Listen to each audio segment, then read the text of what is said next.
Bismillahirrahmanirrahim. Assalamualaikum warahmatullahi wabarakatuh.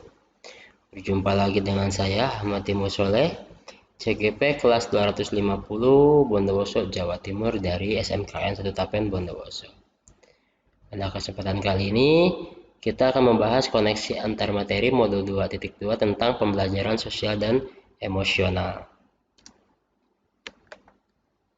Dimana sebelum saya mempelajari modul ini, saya berpikir bahwa tugas guru selain guru BK yakni fokus pada pencapaian kompetensi pengetahuan atau keterampilan yang dibutuhkan murid, terutama dalam menghadapi dunia kerja. Karena saya mengajar di SMK sebagai guru produktif rekayasa perangkat lunak. Meskipun pada akhirnya terdapat beberapa murid yang tidak mencapai kompetensi tersebut, di mana terdapat beberapa murid yang tidak semangat, penuh beban dalam menjalani pembelajarannya, dan tentu saja ada yang stres hingga terdapat yang ingin pindah kompetensi keahlian bahkan sekolah karena ketidaknyamanan tersebut. Setelah saya mempelajari modul ini, saya berpikir seharusnya dengan memperhatikan kebutuhan belajar murid dan menciptakan lingkungan yang aman dan nyaman, diharapkan dapat meningkatkan kompetensi akademik dan terciptanya kesejahteraan psikologis atau well-being. Jadi bukan hanya kompetensi akademik yang dikejar, tapi juga kesejahteraan psikologis dari anak tersebut. Itu yang saya pelajari di modul 2.2 ini. Nah, apa saja yang saya pelajari di modul 2.2? Hal dasar apa saja? Yang pertama, kompetensi sosial dan emosional. Yang selanjutnya kesadaran penuh atau mindfulness, dan implementasi PSE atau pembelajaran sosial emosional di kelas dan di sekolah. Apa saja yang termasuk dalam kompetensi sosial dan emosional? Yang pertama ada kesadaran diri, yakni kemampuan untuk memahami perasaan, emosi, dan nilai-nilai diri sendiri dan bagaimana pengaruhnya pada perilaku diri dalam berbagai situasi dan konteks kehidupan. Jadi siswa menyadari kelemahan dan kelebihan yang ada pada dirinya. Yang kedua ada manajemen diri, kemampuan untuk mengelola emosi, pikiran, dan perilaku diri secara efektif dalam berbagai situasi untuk mencapai tujuan dan aspirasinya. Setelah kesadaran diri ada manajemen diri, ya. Jadi siswa tahu bagaimana menanggulangi kelebihan dan kekurangan pada dirinya tersebut. Yang ketiga ada kesadaran sosial, kemampuan untuk memahami sudut pandang dan berempati dengan orang lain, termasuk mereka yang berasal dari latar belakang, budaya, dan konteks yang berbeda-beda. Setelah dia memahami dirinya, kemudian mengatur dirinya, dia dapat memahami sudut pandang atau berempati terhadap orang lain. Yaitu yang dimaksud dengan kompetensi sosial ekonomi dalam kompetensi kesadaran sosial. Selanjutnya itu keterampilan berelasi, kemampuan untuk membangun atau mempertahankan hubungan yang sehat dan suportif dengan orang lain tentunya. Selanjutnya yang terakhir pengambilan keputusan yang bertanggung jawab, kemampuan yang mengambil pilihan-pilihan membangun berdasarkan atas kepedulian, kapasitas, dan mempertimbangkan standar-standar etis dan rasa aman, dan untuk mengevaluasi manfaat dan konsekuensi diri bermacam-macam tindakan dan perilaku untuk kesejahteraan psikologis diri sendiri, masyarakat, dan kelompok. Jadi apa saja yang diambil, keputusan yang diambil itu dapat dia kemukakan alasannya dan bertanggung jawab terhadap keputusan tersebut. Itu 5 kompetensi sosial dan emosional yang diharapkan dapat dikembangkan pada siswa di sekolah. Selanjutnya setelah 5 KSE tersebut saya mempelajari kesadaran penuh atau mindfulness, di mana tentu saja sebagai manusia biasa, guru dan murid juga tentunya pernah merasakan kondisi emosi yang tidak stabil karena beban pekerjaan yang menumpuk atau masalah lainnya, misalkan masalah di rumah, masalah ekonomi, dan lain-lainnya, sehingga memunculkan emosi yang mempengaruhi kita baik secara sadar maupun tidak. Ya. Nah, emosi yang muncul tersebut dapat berpengaruh terhadap pengambilan keputusan yang kita ambil atau ketika kita berkomunikasi dengan orang lain. Ya. Nah, pada saat seperti itu kita bisa mempelajari yang namanya mindfulness untuk menyadari kondisi tersebut bahwa kita sedang emosi atau tidak stabil, kemudian mengambil jeda sehingga tidak menjadi kecerobohan dalam mengambil keputusan pekerjaan atau ketika berinteraksi dengan orang lain. Seperti itu. Bagaimana cara kita mengambil keputusannya? Kita bisa menggunakan yang namanya teknik stop, ya.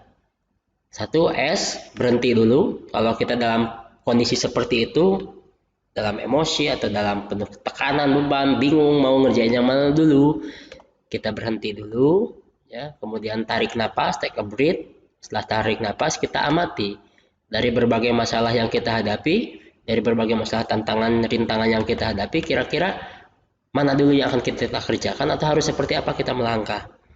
Setelah kita mengamati beres dan kita tahu apa yang harus kita lakukan ke depannya, baru kita proses atau lanjutkan kembali kegiatan kita. Diharapkan dengan teknik stop ini kita tidak salah langkah dalam mengambil keputusan atau ketika berkomunikasi dengan orang lain sehingga tidak menambah beban yang ada, seperti itu. Lalu setelah kita mempelajari 5 kompetensi sosial dan emosional, kemudian mempelajari mindfulness, bagaimana cara implementasi PSE di dalam kelas dan di sekolah? Ya. Untuk murid, kita bisa melakukan 3 cara. Yang pertama adanya pengajaran eksplisit, yakni pengajaran di luar kelas, tapi masih dalam kegiatan sekolah, misalkan dalam kepramukaan, rohis, atau kegiatan-kegiatan lainnya. Yang kedua, adanya integrasi praktikum mengajar guru dan kurikulum akademik.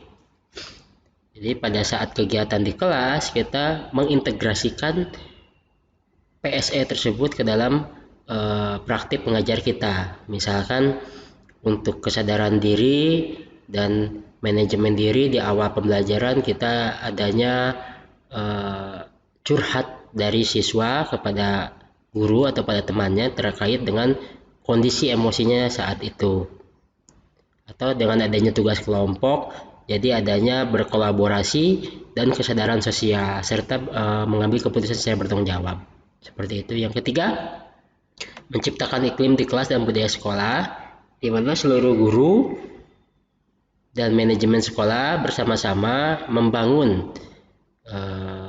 budaya yang mengembangkan 5 kompetensi sosial dan emosional tersebut. Misalnya adanya papan emotikon di dalam kelas, adanya Jumat bersih, adanya duha bersama. Mungkin itu salah satu cara untuk dapat mengembangkan kompetensi sosial dan emosional tersebut. Selanjutnya, untuk guru atau rekan sejawat, kita bisa menjadi teladan. Ya, tidak mungkin terhadap teman sejawat kita memberikan arahan mungkinnya, tapi itu kan ranahnya pimpinan kita. Jadi sebaiknya kita memberikan teladan kepada rekan sejawat kita bahwa kita telah menerapkan 5 kompetensi sosial dan emosional tersebut. Atau mungkin kita kalau sama-sama tidak memahaminya, kita bisa belajar dengan mendatangi workshop tentang emotional social question atau mengadakannya di sekolah dan lain-lain. Kemudian selanjutnya berkolaborasi dalam kegiatan-kegiatan yang melibatkan kepanitiaan di sekolah. Seperti itu. Lalu yang saya akan lakukan mengenai implementasi pembelajaran sosial dan emosional tersebut bagi murid, saya akan mengintegrasikan KSE, kompetensi sosial dan emosional dalam pembelajaran dengan selalu berusaha menciptakan lingkungan aman dan nyaman sehingga bukan hanya kompetensi akademik, kompetensi sosial dan emosional siswa tersebut juga berkembang. Jadi setiap RPP yang saya buat atau setiap kegiatan belajar mengajar yang terjadi di kelas saya akan integrasikan 5 kompetensi sosial emosional tersebut di dalam pembelajaran. Misalkan untuk tadi sudah dibahas untuk berkolaborasi, kemampuan berrelasi, kita bisa adakan namanya kelompok dalam setiap pembelajaran. Tentunya dalam kelompok tersebut akan terlatih manajemen diri, akan terlatih kesadaran diri, akan terlatih juga kesadaran sosial, juga pengambilan keputusan bertanggung jawab. Seperti itu. Bagi rekan kerja, saya akan menerapkan KSE dalam peran dan tugas. Misalnya, ketika dalam rapat, saling menghargai pendapat orang lain dalam rapat sekolah, selalu berkomunikasi dengan baik dalam pembagian tugas sesuai dengan kemampuan pada setiap kegiatan sekolah. Sehingga dengan sendirinya kita bisa saling menghargai, tercipta budaya positif yang akan lebih mengembangkan sekolah ke arah yang lebih baik. Seperti itu. Nah, kaitannya dengan modul sebelumnya dari modul 2.2 ini, yakni tentang pembelajaran sosial dan emosional. Saya rasa saya sendiri berpikir bahwa pembelajaran sosial dan emosional adalah inti dari materi-materi sebelumnya. Kenapa? Tanpa adanya pembelajaran sosial dan emosional, tanpa berkembangnya emosi dari setiap siswa, tidak akan terjadi pembelajaran yang aman, nyaman, dan menyenangkan bagi siswa. Kita tahu bahwa pemikiran KHD bermuara pada pendidikan yang menuntun dan berpihak pada murid sesuai dengan kodratnya dengan tetap mengutamakan budi pekerti. Saya rasa hal tersebut tidak akan terwujud tanpa adanya lingkungan belajar yang tepat, aman, dan nyaman yang mendorong semua siswa, semua murid untuk berkembang baik secara akademik, sosial, maupun emosionalnya. Saya rasa itu tidak akan terjadi tanpa adanya kita mengembangkan dari KSE, 5 kompetensi KSE yang ada pada murid. Yang kedua, kaitannya dengan modul 1.2 yakni nilai dan peran guru penggerak, ya. Diharapkan dengan nilai dan peran yang dimiliki oleh guru penggerak dapat mengimplementasikan pembelajaran sosial emosional baik di kelas maupun di sekolah, baik ke murid maupun ke sesama rekan sejawat. Yang ketiga, kita tahu di modul 1.3 itu tentang visi dari guru penggerak yang semuanya bermuara pada profil pelajar Pancasila. Ya. Nah, menurut saya sendiri, 5 kompetensi sosial tersebut terkristalisasi dalam 6 dimensi profil pelajar Pancasila. Jadi sangat berat kaitannya antara profil pelajar Pancasila dengan pembelajaran sosial dan emosional. Selanjutnya, budaya positif. Jika 5 kompetensi sosial emosional berkembang dengan baik, tentunya akan menghasilkan pribadi yang memiliki karakter positif yang pada akhirnya akan membentuk terwujudnya budaya positif di sekolah. Seperti itu. Di mana semua itu dalam pembelajaran diferensiasi, ya, jika guru dan murid memiliki 5 kompetensi sosial emosional, maka dalam menjalankan pembelajaran diferensiasi tersebut akan lebih efektif dan resilient. Resilient itu lebih tangguh. Kenapa? Karena secara mental atau emosional guru dan murid sudah siap, ya, menghadapi setiap perubahan dan perbedaan dalam PBM tersebut. Jika pun mereka merasa itu ada beban, mereka akan melakukan yang namanya teknik stop. Seperti itu. Jadi secara mental mereka lebih tangguh, lebih kuat untuk menghadapi perubahan-perubahan atau perbedaan pembelajaran yang ada pada pembelajaran diferensiasi. Itu kaitannya modul 2.2 dengan modul-modul lain yang telah dipelajari sebelumnya.